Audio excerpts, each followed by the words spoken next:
6 states, 75 towns in 120 days. Chicago's walking man on a mission to meet his fellow man in the middle has come to an end. In Hope, Texas, John Insera started his walk from north to south across the U.S. because of his concern over a nation divided. And WGN featured him at the halfway mark of his journey.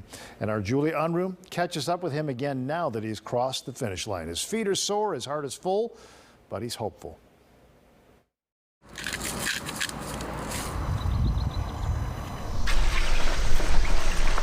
His beard a little fuller, his legs a little leaner. For 55-year-old John Insera of Mount Prospect, walking nearly 2,000 miles across the U.S. from north to south over the past 4 months has been nothing short of an education. How are you this morning?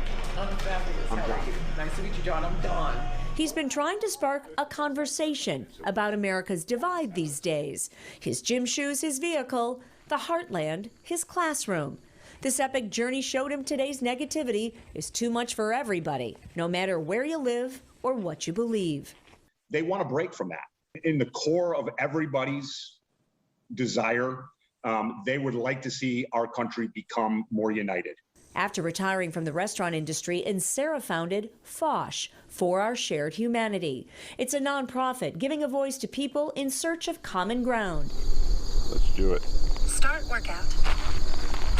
And since July, Insera's been hitting the pavement, trekking through the rain, wandering through flower farms. He's been searching for what Americans have in common, not what tears them apart.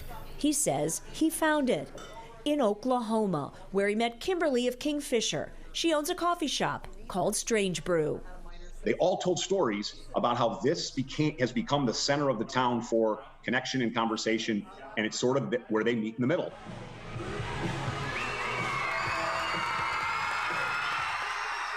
And in Enid, he found it there too. It was in the eyes and hearts of young students at Chisholm Elementary School, where they invited him in.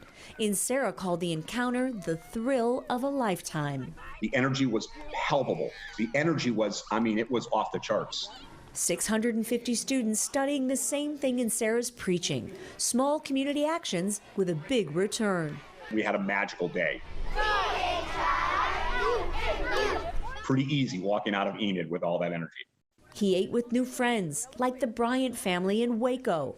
And in another Texas town, Aledo, he bumped into this guy. I have a motto, okay, first of all, that kindness doesn't cost anything. Insera calls him Aledo Joe, and he spends his days waving and nodding to all the cars and passersby in his hometown. Every day, 2 times a day. The bottom line is just to be kind. There's too much negativity and too much hate in the world right now, and this is what we need. As you can imagine, our walking man from Mount Prospect and Aledo Joe, well, they may be different, but they learned they think a lot alike. For us, if we take those small actions and we see the benefit of it and we see how it trickles out, it will be contagious. Breaking down barriers with a smile and a wave, and meeting their fellow man in the middle by taking just one simple step at a time. Choose kindness, slow things down to the pace of walking so that you can connect in a rich, genuine level, and keep your eyes open and keep your heart open to the possibilities. I might not see the benefit in my lifetime, in our lifetime. It might be later, but I know it will work. You guys are awesome! John Insera is on his way back to Chicago, deciding what to do with all the knowledge he's gained about his fellow man. He's figuring out how to spread the message of positivity and unity after he hangs up his walking shoes for a while. Julie Unruh, WGN News.